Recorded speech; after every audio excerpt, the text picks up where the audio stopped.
Bismillah Ustaz Adi, kami ingin tabayun tentang ceramah tausiah Ustaz di YouTube bahwa musik itu halal atau dibolehkan. Jazakallah khair. Antum kapan melihat tayangan saya? Ini poin pertama. Atau antum melihat utuh atau tidak? Yang kedua, apakah antum hadir di majlis itu cuma melihat atau cuma melihat cuplikan? Yang ketiga, dalam suasana apa saya menjawab pertanyaan itu? Karena setiap materi yang disampaikan, setiap majlis itu suasananya bisa berbeda. Apa yang ditanyakan nggak bisa antum bikinnya di hukum umum. Ini poin pertama. Yang kedua, antum mesti bedakan hukum dengan sikap hukum. Itu berbeda. Hukum dengan sikap hukum. Kalau antum ditanya hukum, antum mesti jujur. Gak boleh antum ambil sesuai selera antum aja. Yang pengen saya begini, itu sampaikan. Yang menurut Nabi padahal benar, antum tutupi karena hanya jamaah ikut keinginan antum. Itu gak boleh. Dosa itu antum. Sikap hukum itu beda. Misal, ada hukum, saya beri contoh nanti saya teruskan ke musik ya. Ada hukum misalnya untuk sujud nih, setelah i'tidal. Ya, hukumnya ada dua secara umum. Yang pertama adalah sujud dengan menggunakan lutut dulu. Itu ada di Abu Daud nomor hadis 838 dari Wa'il bin Hujur, posisi paling kanan sebelah bawah. Baik, yang kedua ada menggunakan telapak tangan. Di telapak tangan dulu, baru lutut.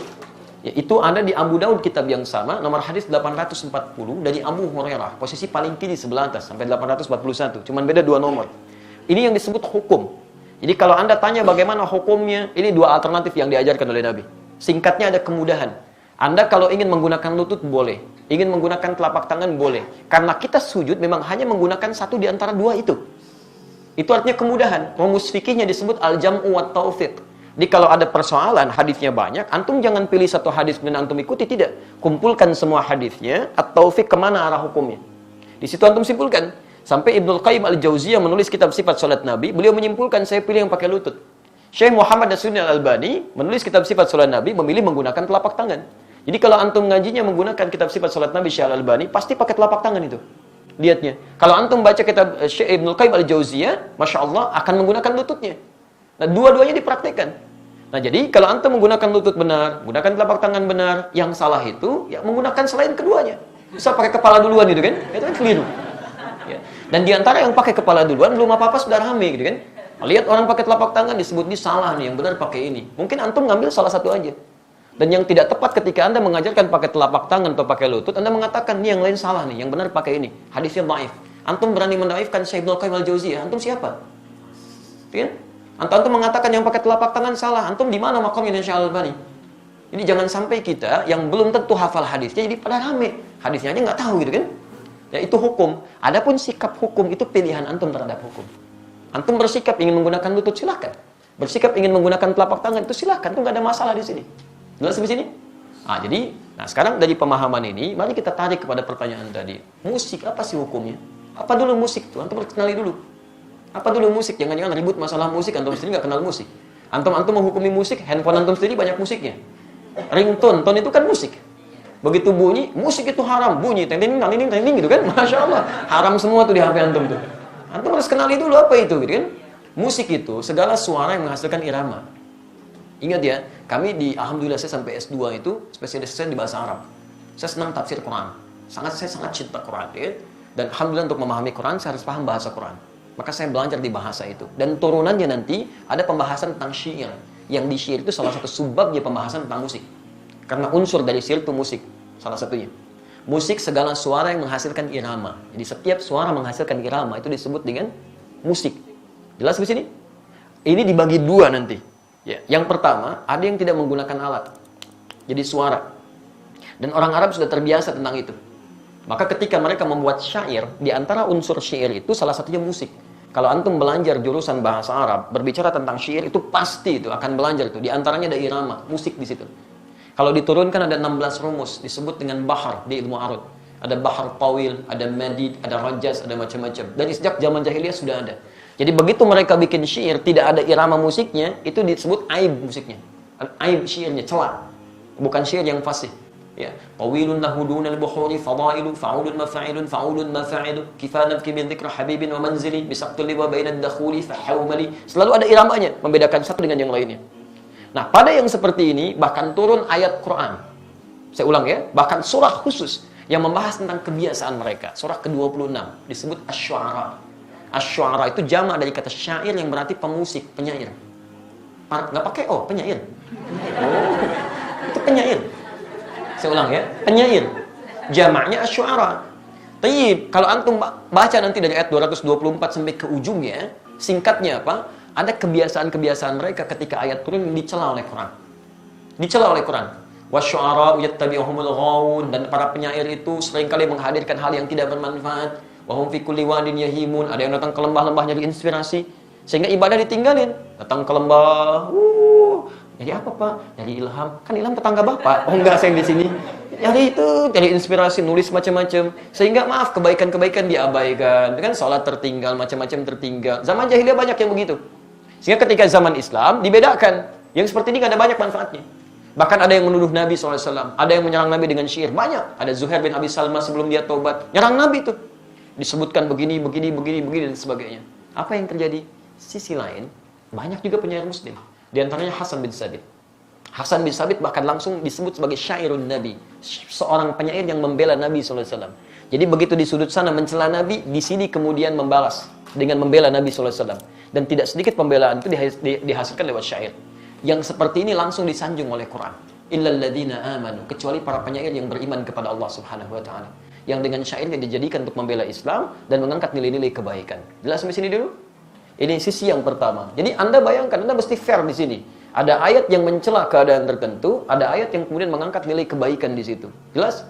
Bahkan Nabi SAW pernah kemudian meluruskan ketika seseorang memuji Nabi untuk mengkultuskan. Jangan sebutkan itu, sebutkan yang lain. Dan Nabi SAW ketika pulang dari perang Tabuk pulang, itu disambut dengan syair. Dan beliau diam. Tala'al badru alaina min thaniyatil wada'i, ya wajaba syukru alaina, mada'a lillahi da'i. Dan antum ada yang kemudian membuat dengan musik-musik kasidah itu. Itu asalnya kan itu syair. Ya, dari madid rumusnya. Tala'al badru alaina min thaniyatil wada'i, wajaba syukru alaina, mada'a lillahi da'i. Ada semuanya di situ.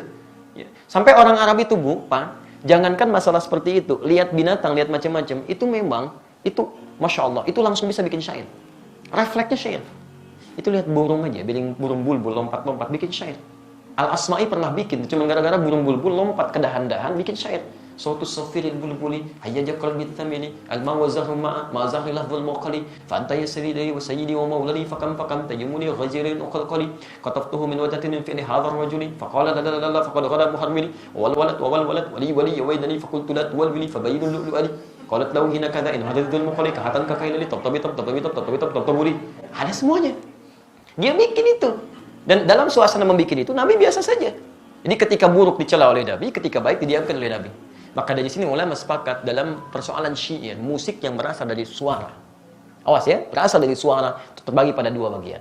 Ada yang dicela sampai tingkat keharaman ketika menjauhkan dari Allah Subhanahu wa taala, membuat diri lalai, makruh dengan kalimat-kalimat yang tidak pantas itu yang haram. Jelas? Tapi kalau yang dimaksudkan kalimat-kalimat kebaikan, sampai Imam Syafi'i punya syair disebut Diwan Asy-Syafi'i, ajakan pada kebaikan, ketaatan di situ, itu dibenarkan oleh para ulama.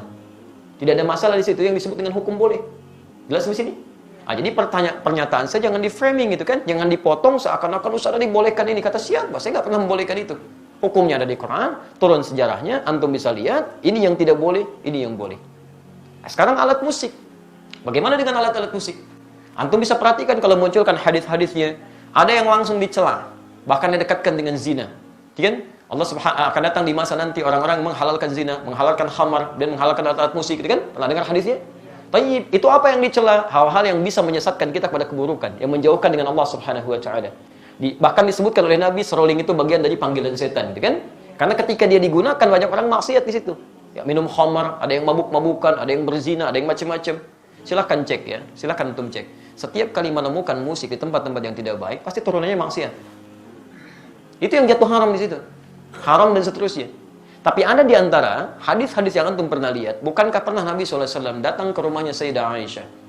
Jadi, apa yang terjadi? Rupanya di situ sedang ada pesta yang diadakan oleh Sayyidah Aisyah. Sedang bergembira. Tiba-tiba ada dua di antara khadimahnya sedang bermain gendang gitu kan? Baik, tobul. Dia sedang kemudian bersyair. Datang Abu Bakar. Ketika Abu Bakar datang dikatakan, Abi mazmuri syaitani fi baitin Nabi sallallahu alaihi wasallam. Ini yang setan ada di rumah Nabi. Kata Nabi, biarkan, daha ya Abu Bakar. Falikulli ummatin 'aid. Karena setiap orang, setiap umat punya hari rayanya. Biarkan aja katanya. Jadi ada yang dibiarkan oleh Nabi, ada yang tidak diperkenankan. Tapi pembiaran Nabi itu juga bukan menjadikan Nabi fokus kepadanya. Nabi nggak fokus. Nabi nggak pernah misalnya pikirin itu, nggak pernah nikmati itu. Jadi beliau biarkan, tapi beliau nggak mencela. Jelas di sini? Ini menunjukkan bahwa pada hakikatnya Nabi tidak mengutamakan tentang musik itu. Yang walaupun itu dibenarkan sebagian yang tadi itu. Tapi kemudian beliau tidak hindarkan karena dikhawatirkan nanti umatnya malah fokus kepada hal demikian. Jadi ada yang dibenarkan oleh Nabi, tidak seketika dilarang dalam sifat-sifat yang seperti tadi. Adapun yang tadi alat musik yang lain, yang digunakan pada sesuatu yang maksiat, yang tidak baik, itu yang dihukumi haram oleh agama. Dan pada hakikatnya alat itu nggak ada hukumnya. Alat benda nggak ada hukumnya. Saya mau tanya, apa hukumnya golok? Apa hukumnya pisau? Nah, antum belajar usul fikih dulu. Hukum itu tidak melekat pada benda. Hukum itu melekat pada amalan. Ingat, pada amal, bukan pada benda. Golok digunakan untuk apa? Kalau digunakan untuk sembelih hewan korban, maka hukumnya dia halal. Tapi kalau digunakan untuk, nah ini poinnya. Misal, ancam orang, bunuh orang. Saya kemarin ke Bali, Masya Allah. Ya. Begitu turun dari rumah makan, ada seorang, Ustaz, mohon Ustaz untuk makan hari ini aja, untuk makan hari ini aja. Tapi yang dipegang, golok, kemudian pisau, ditutup, bagi di hadapan ke kita. Begini, Ustaz, tolong untuk makan hari ini. Masya Allah. Itu luar biasa, kan? Itu luar biasa, dia meminta dengan cara yang tidak elok gitu kan. Walaupun kita paham maksud dia butuh sesuatu. Tapi dia katakan, ini loh pisau saya. Ini golok saya gitu kan. Itu nggak boleh yang seperti itu. Haram hukumnya golok digunakan demikian. Jelas ya? Jadi teman-teman, ketika saya ditanya hukum, saya jelaskan inilah hukumnya begini. Tapi kalau Anda tanya saya, apa sikap hukum saya? Kalau saya menjauhi itu. Saya jauhi gitu kan. Saya tinggalkan, saya jauhi. Sekalipun saya paham teorinya. Dan dari situ saya paham, orang barat mengambil rumus-rumus musik dari situ. Saya sampai hafal. Hafal saya rumus gitar, rumus piano, saya hafal. Karena mereka ngambil dari situ, saya pelajari itu. Tapi saya nggak pernah main begituan. Apakah kalau kita menghafal sesuatu, kalau tas disebut saya membolehkan? Belum tentu.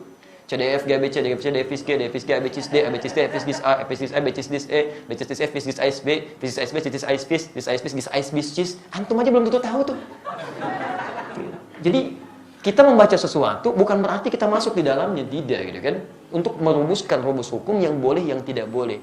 Antum mungkin biasa, tapi bagaimana dengan orang-orang yang profesi di dalamnya? Ada yang mengajar begini, ada yang begitu. Saya mesti berikan pendalaman hukum seperti ini. Tapi sikap saya seperti ini. Jelas di sini? Baik. Antum boleh tidak sepakat, tapi jangan sampai ketidaksepakatan itu menjadikan kita harus saling mencela. Itu nggak boleh. Nggak boleh. Dalam tidak sepakat pun nggak boleh mencela. Apalagi dalam hal sepakat, kan? Baik. Alhamdulillah. Jelas di sini? Thanks. Like and subscribe. Like and subscribe. Like and subscribe. Like and subscribe. Like and subscribe. Like and subscribe. Like and subscribe.